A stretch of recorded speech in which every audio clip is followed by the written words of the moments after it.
Welcome to Eat Well, Travel Better, the Business of Food Travel podcast with Eric Wolf and Ashi Vale, where we help you become a better industry professional by gaining inspiration from some of the world's most successful people in the food and beverage tourism industry.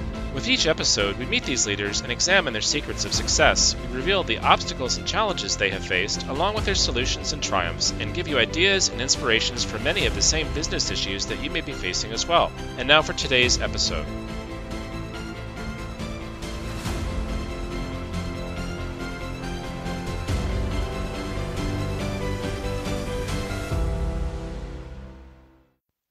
I'm Eric Wolf, and I'll be your host today for episode 25 of Eat Well, Travel Better, the Business of Food Travel podcast. And joining me today is co-host Ashi Vale. Today we'll be speaking with Anthony Creswell.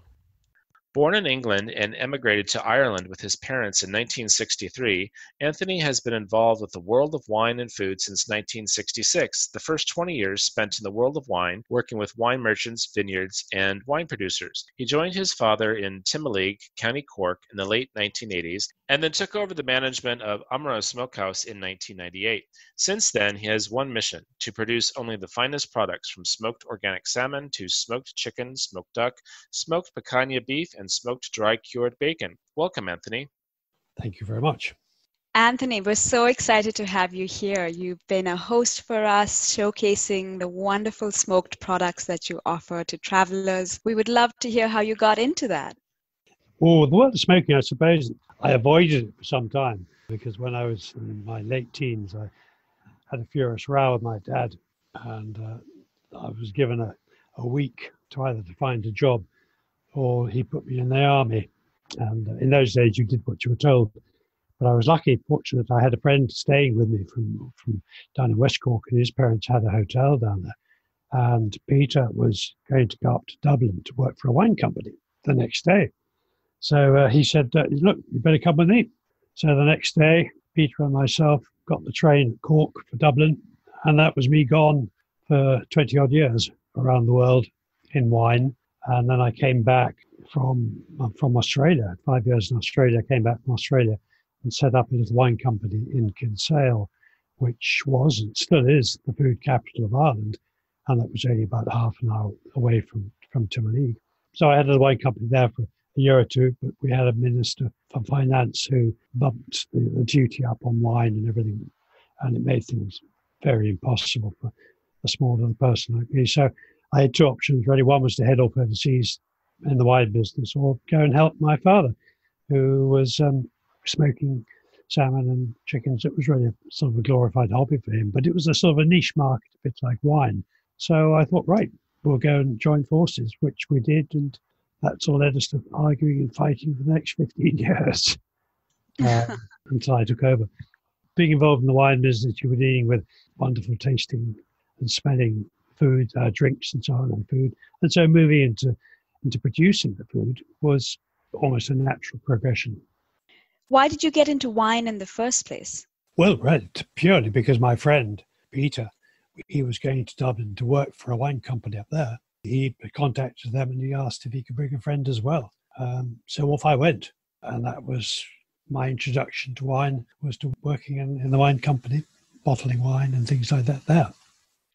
Anthony, do you think your experience in wine has somehow allowed you to appreciate smoked products more and improve how you process and sell them? Well, I think certainly the fact that one's been drinking and tasting wine for, you develop ability to taste things and to be able to differentiate flavors and appreciate flavors as you get them, and smells as well. And that certainly helped one in the world of food as well, because taste and smell is all part of food as much as it is wine. Anthony, I remember you speaking with me a while ago about how you smoke the fish that you sell, starting from how you catch it. Can you walk us through the journey of how your products get made? It would be fascinating to understand the start, everything that goes on from, when you catch it to when someone eats it. Yeah. Well, no, certainly, I mean, in days gone by, we used to use wild Atlantic salmon, which were salmon that were caught by the fishermen either in the rivers or out at sea on drift nets.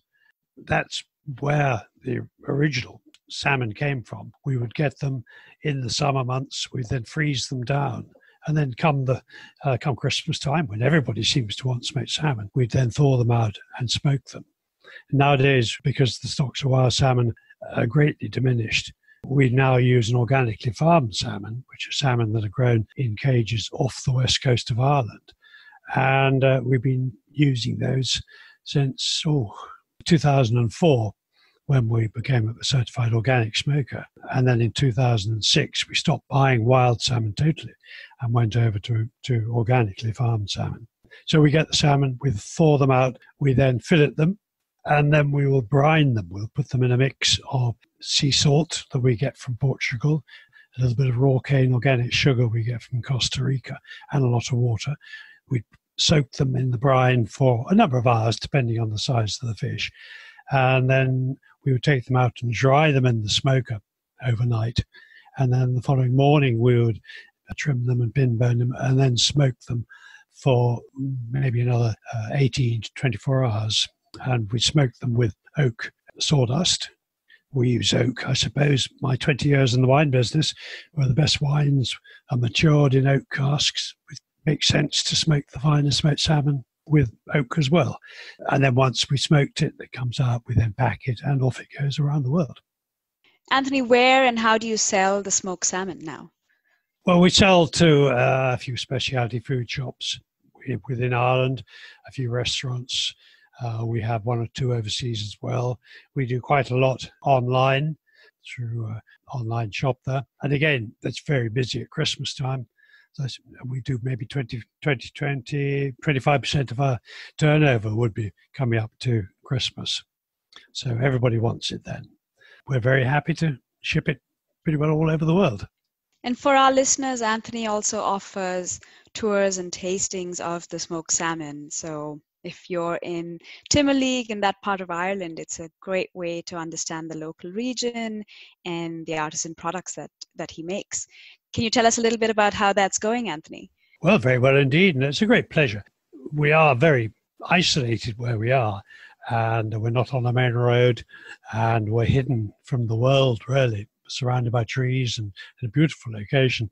When people find us, it's really a delight to see them. And we love sort of talking to them and showing them around and having a little taste. And they go away hopefully happy and educated in how we can produce some great food. Anthony, you were saying earlier that you were focusing really on a quality product as opposed to quantity. And I think that is really what today's food-loving travelers want and food-loving consumers. We're really looking for those quality, artisanal, and locally produced products. How has that affected your business philosophy? Because some people just want to sell as much as possible, and they might somewhat be concerned about the quality, but it sounds like you're really focused on the quality and not so much on the quantity. So how has that impacted sales and your overall business philosophy? I think because we have reached almost a capacity in terms of producing more, we can't physically produce much more than we do. That is a limitation. So we're not really interested in producing more in terms of quantity. We just want to produce a better and better product. That, I think, is an important factor. Basically, I'm too old to consider expanding and growing and building more buildings and so on, because I've been there, done that. We did that 20 years ago. When we built a new smokehouse, we borrowed money to do that. We've now paid everybody back. We don't owe anybody any money. So we're in the fortunate position that everything we sell, the benefit of that comes straight to us and not to anybody else. So we don't really want to grow anymore. We don't need to. But all we want to make sure is that what we produce is better and better every year. Do you have any children that would be interested in continuing on with the business? I wish. Yes, there are 5 of them. But I suppose the youngest would be the one that has expressed some interest. I think he has a reason for it. But I will have to hang on for at least another 10 years before he's of an age enough to do it. We will tackle that as it happens. Do you think that if he chooses not to continue, that there'll be a certain kind of art will be lost? I would hope not, because it's not just me here. There are 3 or 4 others working within the smokehouse who have the ability and skills, probably far greater than I do, to do certain things. And hopefully that they will persist and continue on. Looking back, Anthony, is there something you would have done differently when starting the business or building the business? No, I don't think so. Any advice that you might have given yourself when you were younger? I'm not that sort of mentality, I'm afraid. What is your philosophy for life? I think enjoying it and trying to make sure that people enjoy what one does as well. Maybe drawing on your old wine knowledge and just cracking open a bottle of wine and maybe having some nice smoked meats with that. Does that sound about right now? Sounds a lovely idea. When are you going to come and join me, Eric? Well, I'm just across the Irish Sea, so I could be there tomorrow. So I know that you not only smoke fish, but you also smoke meats. Where are the meats from? Are they from Ireland, or do you import them from elsewhere? No, they're all Irish, and they're all as local as we can find them.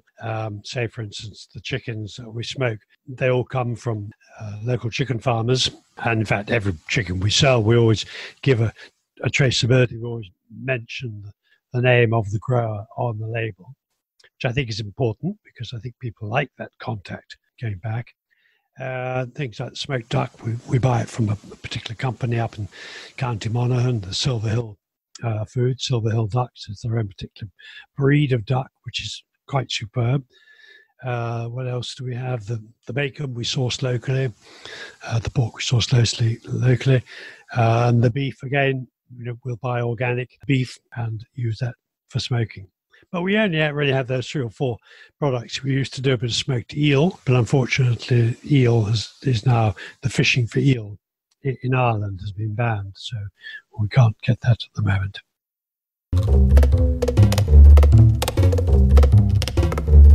Today's podcast is sponsored by Traveling Spoon. Want to try authentic food on your next travels? Traveling Spoon connects travelers with authentic food experiences, from cooking classes to homemade meals, in people's homes around the world. The company's mission is to make travel meaningful. Visit a local home in Bali. Head out to pick ginger and lemongrass from your host's garden and then learn to grind curries from scratch. Or meet a grandmother in Italy and learn to make handmade pasta that you share together over wine. Today's guest is actually a Traveling Spoon host in Ireland who offers a tour and tasting of smoked salmon that he smokes the way his father used to. Immerse yourself in local culinary cultures at travelingspoon.com.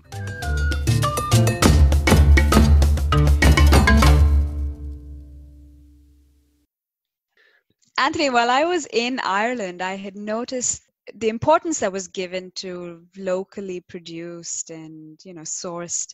Why is that so important over there? I think it's great, but why is that so much more important in Ireland than it seems in other parts of the world right now? I suspect the size of the country, the size of the population, and knowing people is an integral part of being in Ireland. That's probably because it's not vast, we say in other countries where food is sort of mass produced. There's no real connection between the producers and the customer. Here, I think the consumer enjoys knowing that Paddy McCarthy down the road produced the chickens or something like that. There's a link going on. I think that link is not of any interest to people in large countries, large populations. But unless you're living in the country, but if you're living in cities and urban areas, I don't think you're going to have that link between the producers. Anthony, do you have any information about whether consumers are willing to or how happy they are to pay extra for quality products? I was speaking with someone else this week who owned a restaurant in Canada, and he participated in an accreditation program where they documented that a certain percentage of all their ingredients and produce was from their province. And he found out that the consumers really didn't care. And I was wondering if that's the same in Ireland, or if what you've noticed with regard to that kind of procedure. There is a certain small niche market of people who are more concerned about the quality than they are about price. And I'd like to think that we're in that niche with our customers, where they want us to produce the best and the fact that it's costing them more than they can get it anywhere else is largely irrelevant. My father had this wonderful expression: if you couldn't sell something, if you doubled the price, it would sell out overnight. And we had this experience a couple of years ago when we had to increase the price of our smoked salmon by about 25% because the price of the salmon itself went up dramatically. I was petrified that it was going to have a significant impact on our sales, and this was just before Easter. But actually, it had absolutely zero effect at all. No one queried it, no one questioned it. So I guess it's now got to the stage where people do start querying the price with me. I say, well, sorry, I'm not interested in talking to you, and I let them go and do their deals and their bartering with other people because they won't do it with me. So when you had to increase the price of the salmon, you said earlier that if you were going to advise yourself when you were younger that you wanted to be honest and truthful with yourself and your customers, do you just tell your customers that you've had a cost increase? Is that how you handle it? Yes. And that's it. So that's good. So they believe you and the process continues. That's great. But it didn't seem to bother them.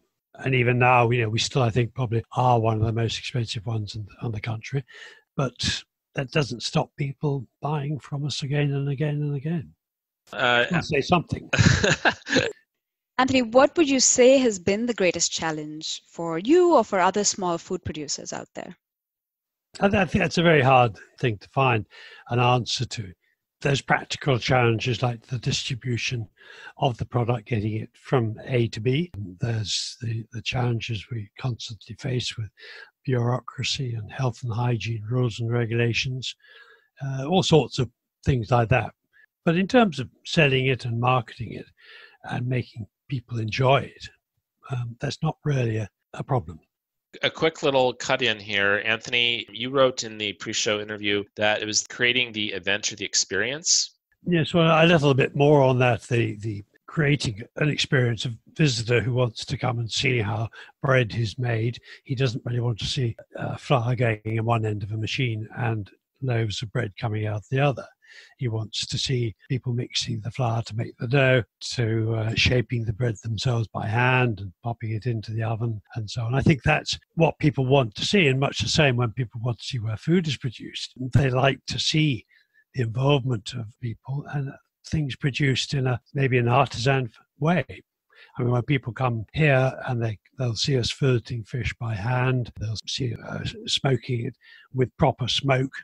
It's not injected and it's not sprayed on things. That's really what people like. And I think also the ambience, the atmosphere where it's done. If it's been produced in a factory setting, it's going to be very hard to create something interesting. I remember in the world of wine, going into wine cellars, and some were wonderful ancient things. You could see the character of the wine in the building, whereas some of them, they were just big factories where wine grapes were coming in one end and wine coming out the other, and it had no impression on one at all. So that's really, I think, where I'm coming from. That when a visitor comes to us, he sees where we are in the middle of nowhere, surrounded by trees, and there's nothing else really to distract. And they see a wooden timber-clad building and old-fashioned ways of smoking and processing. I think they like that. We're certainly seeing a trend where people are so interested in producer tours because it truly gives them an appreciation for what they're eating. To be able to see how someone transforms a product and the number of processes that go into it and the care and attention that's given to making these beautifully and tasty dishes or products. So I'd say it's really impressive to be able to show that while also producing these products on your own and keeping the manufacturing process going while creating an experience for these travelers. Have you found, Anthony, that people buy more or appreciate your smoked goods more after their tours? Oh, I think so, yes. Okay, they don't buy there and then, but they will certainly come back to us later on in the year, and hopefully they will want to buy again then, and they do, which is always a pleasure. I mean, one of the things, because we're using a very natural product, we don't have any chemicals or we don't inject anything, and it's just very simple ingredients. I mean, our smoked salmon is really, it's good old-fashioned Irish salmon. It's a bit of sea salt from Portugal. It's a little bit of sugar from Costa Rica or Colombia. There's a bit of oak sawdust. That actually, fine enough, comes from Germany. But there's just those four simple ingredients. There's nothing else added to it. And in many ways, it's like they used to produce smoked salmon years and years ago before we had fridges and freezers. It acts as a preservative to keep product from when it's in season to so you could eat it out of season. Anthony, is there a legacy that you hope to leave behind? I would hope that the name Amara would continue to be connected with some superb smoked salmon and smoked chicken and smoked duck. Yes, I would hope that would be a sort of a legacy. That's wonderful. Do you have a favorite food travel memory that you'd like to share with us? Well, a difficult one, having been travelling around the world quite a bit in one's earlier life. But I suppose, in fact, probably almost the last major food travel was a trip out to Canada, out to Prince Edward County, near Ontario, to see how they did food tourism there. Group of us from Ireland, food ambassadors, I think we were about 10 of us, and we went out to see how they had managed to create food trails and things like that. And that was a really very enjoyable and educational experience. We really enjoyed that. Are you still part of the food ambassadors in Ireland? I guess they disbanded that group, but were you part of it still? I think they changed it to, forgive me if I get this a bit wrong, I think there were food champions, I think we were then. That's it, food champions, yes. And then they created food ambassadors. Some went on for a second period, and I think I didn't. I think I just did the 1 year as a food champion. Did you get some benefit out of participating as a food champion then? Oh, certainly. Certainly one did, because one was in discussion or talking with other people who were involved with food. I know when we built the smokehouse here, one of my original ideas was to have a shop in the front and the office in the back. And the shop would be welcoming visitors to the smokehouse, and they could have a taste, or maybe even a glass of wine or a glass of cider to go with it, and that would be an interesting little thing. But because we're sort of cut off from the main roads and so on, I don't think it would work. But also my wife told me I had to have an office, so of course, I get that too. We lost it. I think one of the interesting things I did learn over in Canada was that where they did, some of these producers, they did have shops, but they weren't just selling their own produce, they were selling other people's products around the place. And so that was, I thought, a brilliant idea. I was very impressed. Wanted to do it here, but never have. As destinations go, we look at some of the leading destinations in the world in terms of food tourism, who's doing a great job, who's not doing so great or whatever. And Ireland is really at the top of the list, just in terms of the product development, the marketing, the strategy. Really, it's probably in the top 3 destinations in the world. How are you tied into the national food tourism strategy, and how do you see it trickling down to benefit you at the local level? Oh, I think very much so. In many ways, a lot of it started in West Cork here 10, 20, 15 years ago. And there was a little organisation called Fuchsia Brands. And that sort of developed the idea of West Cork as being the foodie centre of Ireland. We have some fantastic cheeses produced down there and other foods as well. There are a lot of small and not so small, dedicated food producers here. And it's sort of spread from here up to other parts of the country. It has started in a way down here, and the rest of the country has followed suit in many ways. Anthony, in fact, we brought you on as a Travelling Spoon host partly because of the government. The Ministry of Tourism was really excited about us partnering with them and bringing on local artisans and producers. And so I think Ireland's been doing a fantastic job of showcasing their food and wares to the world. Well, indeed. But we do have some superb food, which we love telling people about. Speaking of food, do you have a favorite dish? No, I don't. I love our smoked duck, but that's biased. But no, I'm more than happy. I eat anything, really. As long as it's good, I really enjoy it. Anthony, you were saying before that you have really good food in Ireland, but we also need to talk about the experiences. You have the history, you have the culture, you have the music. You have Guinness. What more do you want, right? And food-loving travelers come for the full experience. If we just wanted great smoked salmon or smoked beef, we could order that online, like you said. But it's the experience of traveling through the green Irish countryside, maybe stopping at an old monument or something, finally ending up at your farm, getting to meet you. That's the true experience. That's what people are traveling for. I think so. And also, a lot of the restaurants and so on, they enjoy using local food because they don't have to mess around with it too much because it is good as it is.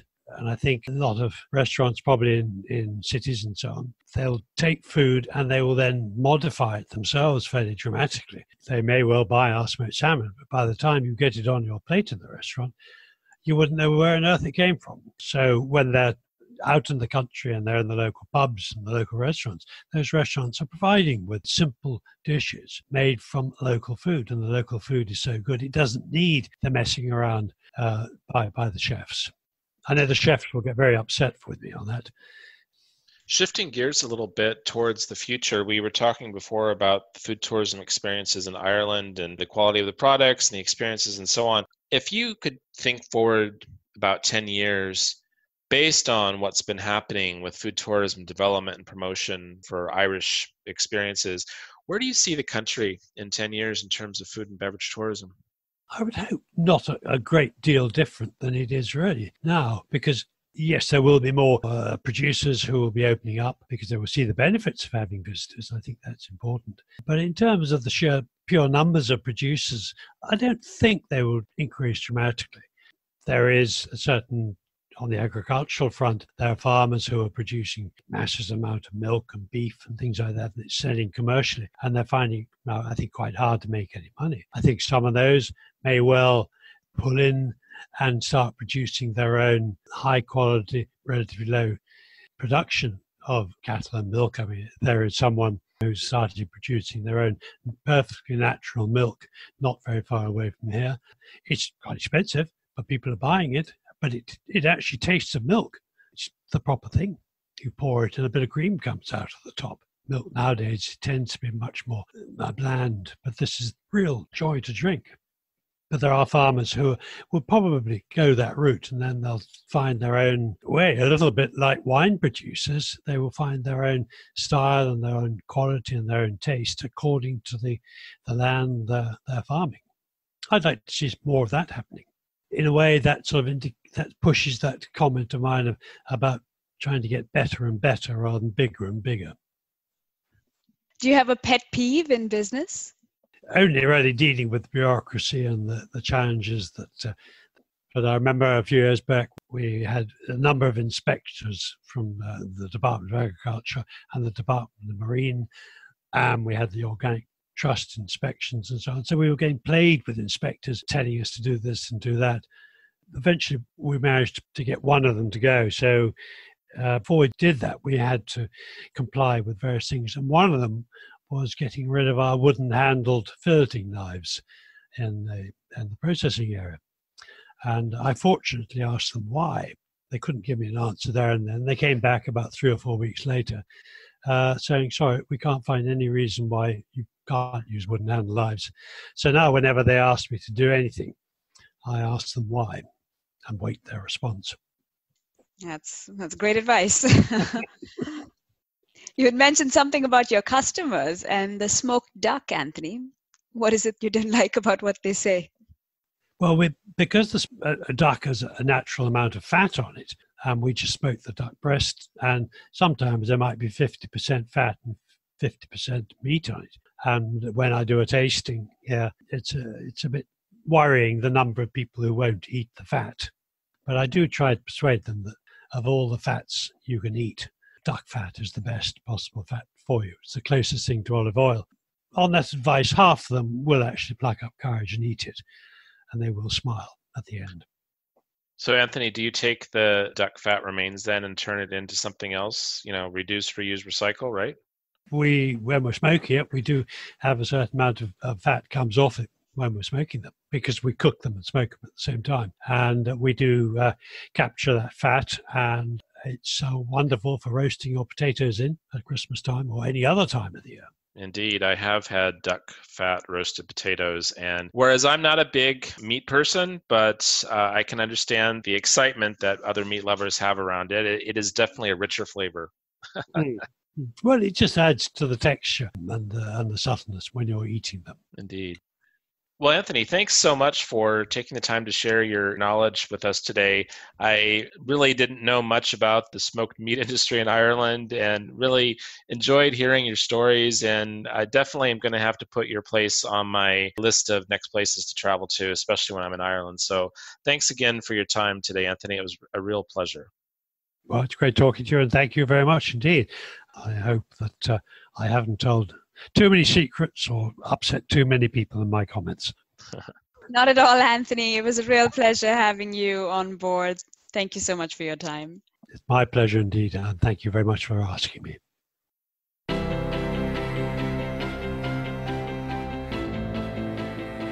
Thanks for listening today. The Eat Well, Travel Better podcast is brought to you by the World Food Travel Association, the world's leading authority on food and beverage tourism. We empower local communities and businesses with the food and beverage tourism knowledge and tools needed to reach new consumers and gain a competitive edge. Founded in 2003, every year we shepherd a community of almost 100,000 professionals in over 100 countries.